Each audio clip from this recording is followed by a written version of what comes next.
கிறிஸ்துக்கள் அன்பானவர்களே, ஆண்டவராகிய இயேசு கிறிஸ்துவின் நாமத்தில் உங்களை வாழ்த்துகிறேன். ஜாய் குட் நியூஸ் தொலைக்காட்சி நேயர்கள், யூடியூப்பில் பார்க்கிற தெய்வ பிள்ளைகள் அனைவருக்காக தேவனை வாழ்த்துகிறேன், போற்றுகிறேன். இந்த செய்திகளை நீங்கள் கேட்பதோடு மற்றவர்களுக்கும் சுவிசேஷமாக சொல்லி ஆத்துமாக்களை ஆதாயம் பண்ணுங்கள். இன்னைக்கு ஆண்டுடைய வார்த்தை நாம் என்ன பார்க்கணும்? பாதாள வல்லமை குறித்து பார்க்க போகிறோம். பல மரண வல்லமை, பாதாள வல்லமை, பிசாசின் வல்லமை, இப்படி நிறைய வல்லமை இருக்கு. நல்லா புரிஞ்சுக்கணுங்க. ஆண்டவராகிய இயேசு கிறிஸ்து இந்த பூமியில அவர் பாடுபட்டு பாவத்தின் வல்லமை, பாவ சாபத்தின் வல்லமையினால் மனிதன் தாக்கப்பட்டு நோய்வாய்ப்பட்டு இல்லைன்னா பல அந்த குடும்பங்களை சிதைந்து போகிறார். அப்ப இந்த மாதிரி சூழ்நிலையில இயேசுவை நம்பும் போது அந்த பாவத்தின் சாபத்தின் காரியங்களை இயேசு இரத்தத்தால் கழுகி ஸ்நானத்தின் மூலம் அவர் சுத்திகரித்து அவருக்கு பிள்ளைகளாய் மாற்றி ஜீவனை தருகிறார். இந்த வல்லமைகளுக்கு தேவன் நம்மை மீட்டு ரட்சிக்கிறார். எனக்கு அன்பான தேவனுடைய பிள்ளைகளே, பாதாள வல்லமை, மரண வல்லமை, இதுல பாதாள வல்லமை, இன்னைக்கு அநேகருக்கு பாதாளத்தை குறித்த ஒரு கவலையே கிடையாது. நம்ம இன்னைக்கு மரிச்சா பரலோகத்துக்கு போவோமா இல்ல பாதாளத்துக்கு போறோமா, நரகத்துல போய் வேதனைப்பட போறோமா, இது ஒன்னும் சிந்திப்பதே கிடையாது. மனம் போல வாழ்றாங்க. எல்லாம் இருதய கடினம். ஒரு தாழ்மை இல்லை, கீழ்ப்படிதல் இல்லை, உண்மை இல்லை, மனசாட்சி இல்லை. ஏன் பைபிளை தூக்கிக்கிட்டு நடக்கிறாங்க நிறைய பேர் பாருங்க. அந்த கீழ்ப்படுதல், பெற்றோருக்கு பிள்ளைகள் கீழ்ப்படுதல் இல்லை, புருஷனுக்கு மனைவி கீழ்ப்படுவதில்லை. இல்லை. ஆனா பைபிள் வசனம் நல்லா பேசுவாங்க. மனைவியை நேசிப்பதில்லை, குடும்பத்துக்கு செய்ய வேண்டிய கடமைகளை செய்யாம இப்படி வாழ்றவங்க மனம் போல் வாழ்றாங்க. இப்படியெல்லாம் வாழ்ந்தா மனுஷனுக்கு செம்மையை தோன்றுகிற வழிகள் உண்டு. அதன் முடிவு மரண வழி. அதுதான் சொல்ல, உன் சுய புத்தியின் மேல் சாராதே, சுய புத்தியோடு வாழாதங்க. மனம் திரும்பின தெய்வ பிள்ளைகள் கொஞ்சம் புரிந்து கொள்ளணும். மனம் திரும்பாதவர்களும் புரிந்து கொள்ளணும். பாதாளம் ஒண்ணு இருக்குது. அதான் இயேசு சொன்னார், நீ இன்னைக்கு மரிச்சா உன் நித்தியத்தை எங்க கழிப்பான், எங்க கழிப்பான். ஒருத்தன் நிறைய அவனுக்கு சொத்து, அவனுக்கு நிறைய விளைச்சல் உண்டாயிற்று. அப்பொழுது அவன் மனசில் நினைக்கிறான், ஆளை இடிச்சு பெருசாக்கினான், என் ஆத்துமாவை புசித்து குடித்தீரு பலகாலம். ஆண்டவர் கேட்ட, மதிகடனே, இன்னைக்கு நீ ராத்திரி செத்தியானா என்ன ஆகும்? இது யாருடையதாகும்? அப்போ உலக ஆஸ்திகள், உலக புகழ், உலக காரியங்களை மக்கள் முங்குறாங்க. தேவைதான், அது தேவனுக்கு செலுத்த வேண்டியது. அதிலே முங்கி கிடப்பதல்ல, பரலோக ராஜ்யம் போய் சொல்லணும். பாதாள வல்லமைக்கு நீ தப்பு வைக்கப்படணும். அதுதான் இயேசு மரித்து பாதாளத்துக்கு போய் அந்த பாதாள வல்லமையை ஜெயித்தார். இயேசு மரண வல்லமையை ஜெயித்தார். எதுக்கு? அவரை நம்புகிறவர்களை அவர் என்ன சொல்லிட்டார்? என்னை விசுவாசிக்கிறவன் மரித்தாலும் பிழைப்பான். அவரை நம்புகிறவனை பாதாளத்தின் வாசல் மேற்கொள்ள முடியாது. அதான் சபையை பாதாளத்தின் வாசல் மேற்கொள்வதில்லை. எந்த சபை? ஆவிக்குரிய சபைகள்ல உண்மையும் உத்தமமா நடக்கிற சபை, இயேசு இரத்தத்தால் மீட்கப்பட்டு மனத்தாழ்மையோடும் ஒற்றுமையோடும் அன்னோனிய ஐக்கியம் அப்பம் பிடிக்கிறதுல கலந்து கொண்டு நற்கிரிகளை செய்கிறவர்கள், துர்கிரியை செய்கிறவர்கள் அல்ல. ஆண்டவருக்கு பேரால ஏமாற்றி பித்தலாட்டம் பண்ணுகிறவர்கள் அல்ல.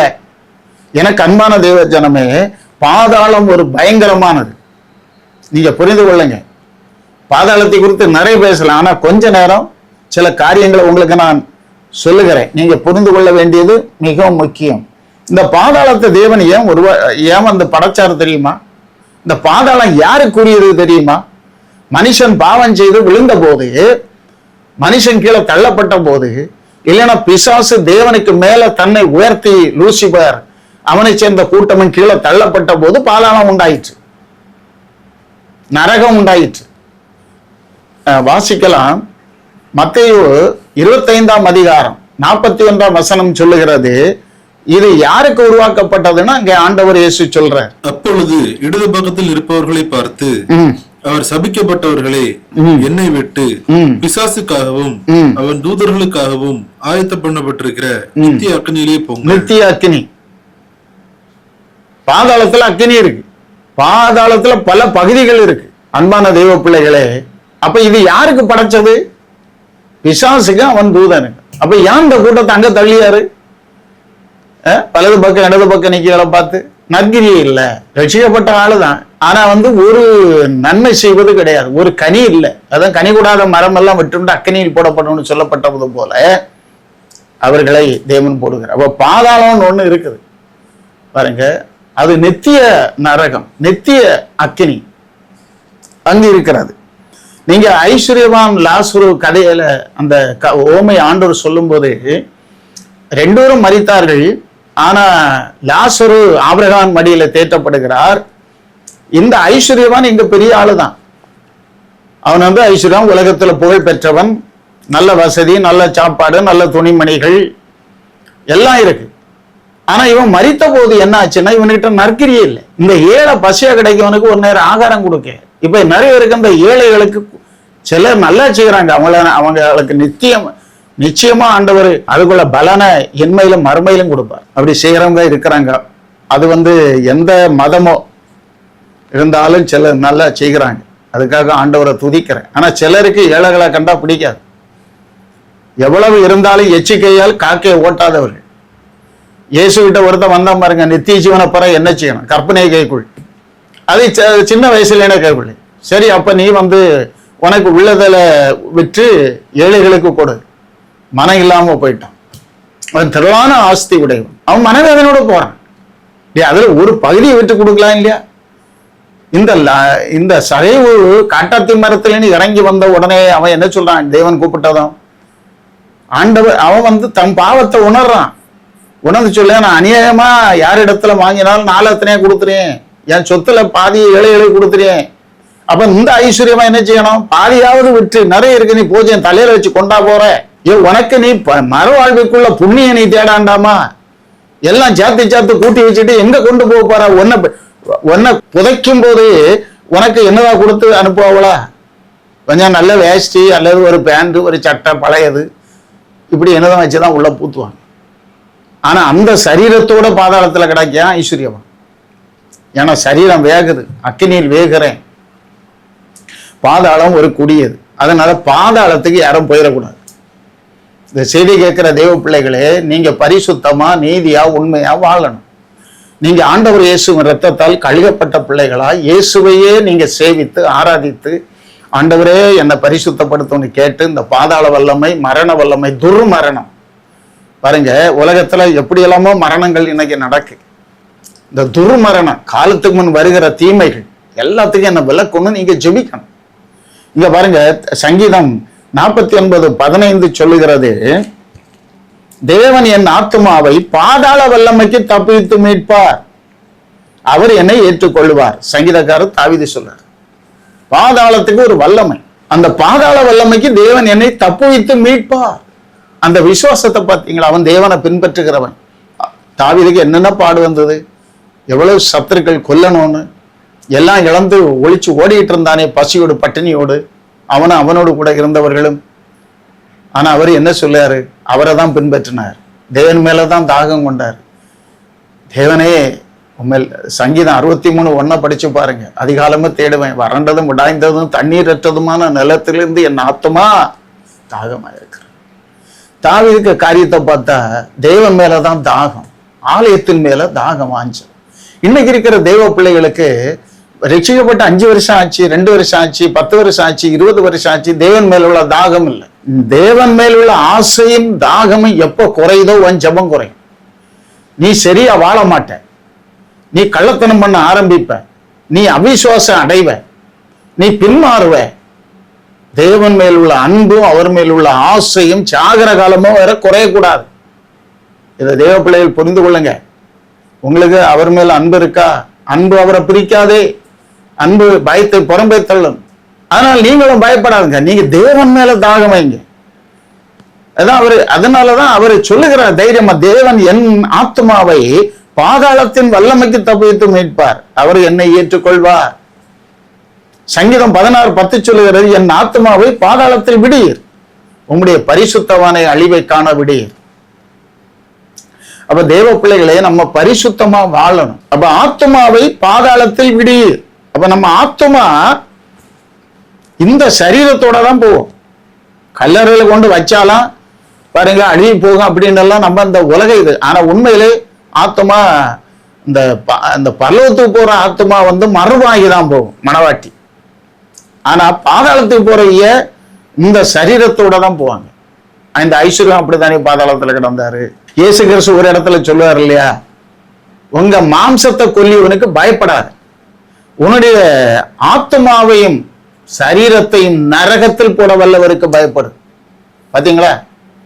ஆத்மாவும் சரீரத்தோட தான் போவாங்க. இதெல்லாம் நமக்கு இங்க பார்க்க அது நமக்கு தெரியாது. ஆனா அங்க போய் பார்த்தா தான் தெரியும். அதனால அன்பான தெய்வ பிள்ளைகளே, ஆத்மாவை பாதாளத்தில் விடீர், உம்முடைய பரிசுத்தமானே அழிவை காணவிடீர். அதனால அன்பான தெய்வ பிள்ளைகளே, பாதாளம் ரொம்ப கூடியது. ஆனா அந்த பாதாளத்துக்கு தெய்வ பிள்ளைகள் நிறைய பேர் போறாங்கன்னு பைபிள் சொல்லுது. அதுக்கு காரணம் என்னன்னா, நீங்க ஏசாயா 5ஆம் அதிகாரம் 13ஆம் வசனம் 14ஆம் வசனத்தை படிப்போம். அது நிமித்தம் பாதாளம் தன்னை விரிவாக்கி தன் வாயை ஆவென்று மட்டில்லாமல் திறந்தது. அவர்கள் மகிமையும் அவர்கள் திரள் கூட்டமும் ஆடம்பரம் மகிமை, திரள் கூட்டம், ஆடம்பரம். பாத்தீங்களா? ஆடம்பரம் இவைகள் எல்லாம் அவர்களில் களி கூறுகிறவர்களும் அதற்குள் இறங்கி போவார்கள். சரி, அதுக்கு முன்ன உள்ள வசனத்தை படிப்போம். என் ஜனங்கள் அறிவில்லாமையினால் சிறைப்பட்டு போகிறார்கள். அறிவில்லை. இன்னைக்கு ரட்சிக்கப்பட்ட ஜனங்களுக்கு அறிவில்லை, கிறிஸ்தவர்களுக்கு அறிவில்லை, பேர் கிறிஸ்தவர்களா வாழ்றாங்க. அதான் ஆண்டவர் சொல்றாரு, என் ஜனங்கள் அறிவில்லாமல் சிறைப்பட்டு போறாங்க. பல பாவத்திலும் பல சாத்தானுடைய சிறையிலும் கிடக்குறாங்க. அவர்களில் கனம் உள்ளவர்கள் பட்டினியினால் தொய்ந்து போகிறார்கள். அவர்களுடைய திரளான கூட்டத்தார் தாகத்தால் நாவறண்டு போகிறார்கள். அவர்களுடைய ஆடம்பரம், ஏன்னா அவங்க வாழ்க்கை ஆடம்பரம். இப்ப பாருங்க, ரட்சிக்கப்பட்டேன்னு சொல்றாங்க, பாருங்க ஆடம்பரத்தை பாருங்க. ஆடம்பரம் பயங்கரம். இன்னைக்கு ரட்சிக்கப்பட்ட ஆவிக்குரிய மக்கள் பயங்கர ஆடம்பரம். அதாவது இருக்கிறதெல்லாம் காட்டி தன்னை பெருமைப்படுத்தணும். இப்ப பாருங்க, எல்லாம் டான்ஸ், ஆடம்பரம். எல்லாம் பொம்பளைகளையும் பயல்களையும் விட்டு ஒரு பாட்டை பாருங்க, எல்லாம் எங்கே சினிமாவுக்கு நடிக்கிறதோட டான்ஸ், மினுக்கு, லைட் அரேஞ்ச்மெண்ட்களை பாருங்க, சினிமாயில வாரதை விட மேல இருக்கும். இதெல்லாம் எங்க போகுது? இதனால பாதாளம் தன்னை விரிவாக்குதான், தானா விரிவாக்குதான். அவ பாதாளத்துல போய் விழ போறாங்க.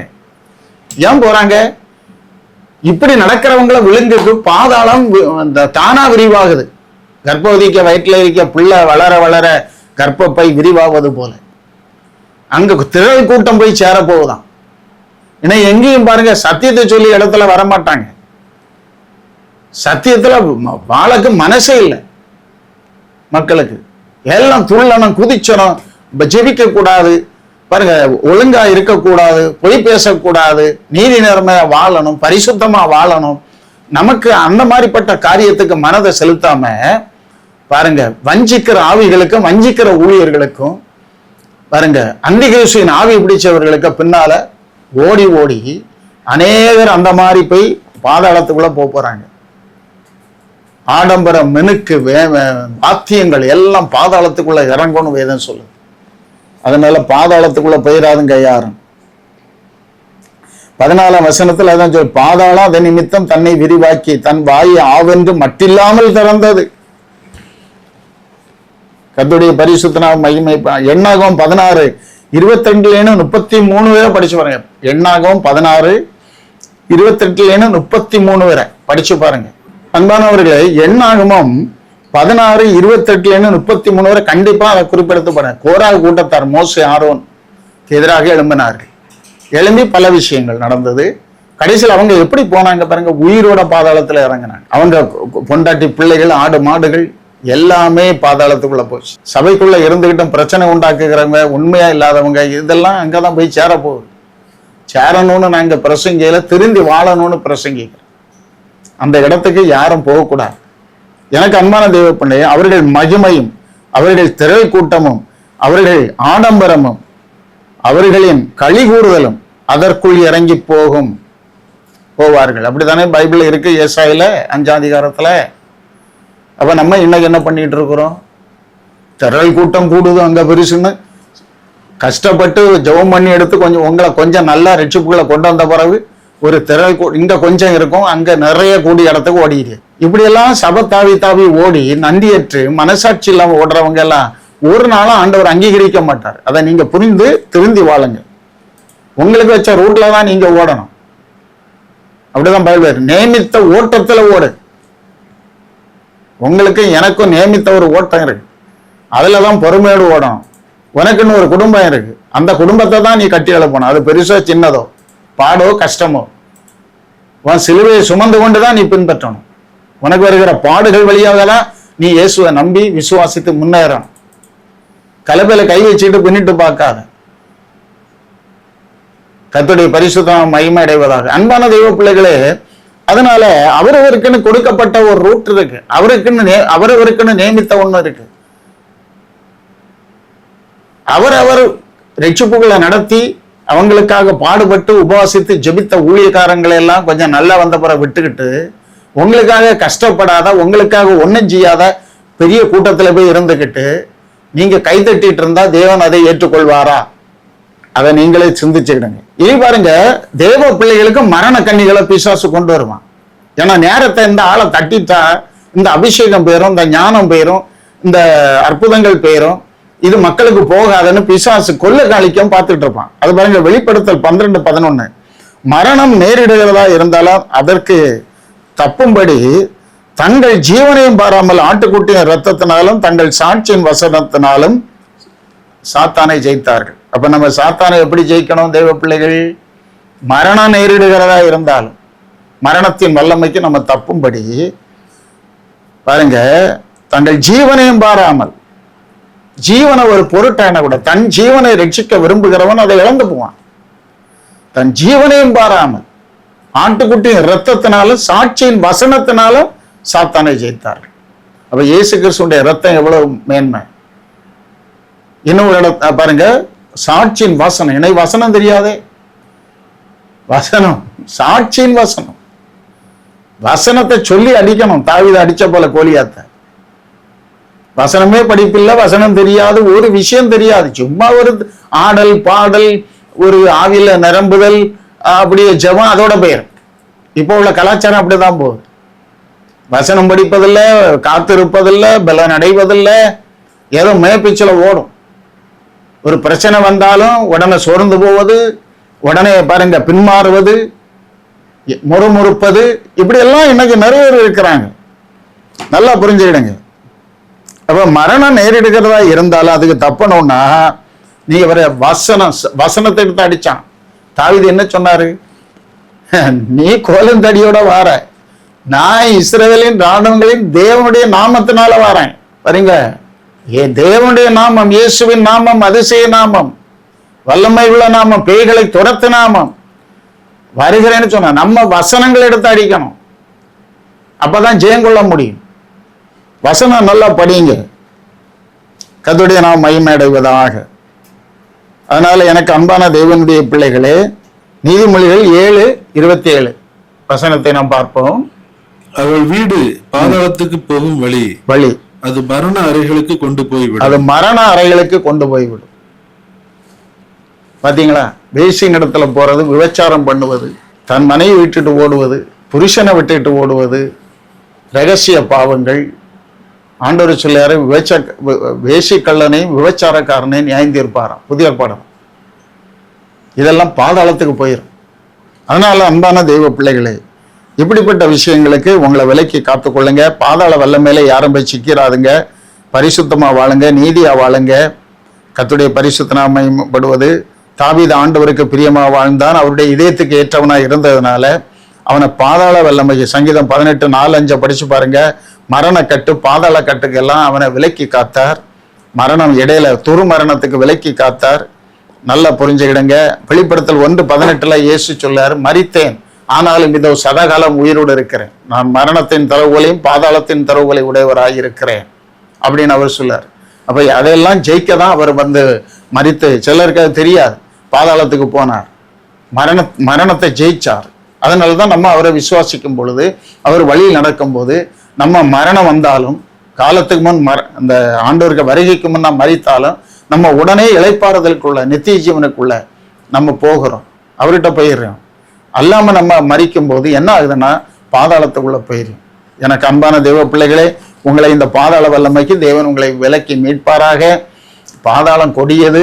இந்த பாதாள நரகங்களுக்குள்ளே நீங்களோ யாரும் விழாதபடி பரிசுத்தமா வாழுங்க, இயேசுவை தேடுங்க, தாழ்மைப்படுங்க, கீழ்ப்படிங்க. பாருங்க, நீங்க ஆண்டவருக்கு பிரியமா வாழ்ந்து நல்ல கனி கொடுங்க, ஆண்டவர் உங்களை கைவிட மாட்டார். இந்த வார்த்தையின்படி தேவன் உங்களை ஆசீர்வதித்து பாதாள வல்லமைக்கு தப்புவிப்பாரா. Amen. God bless you. Amen.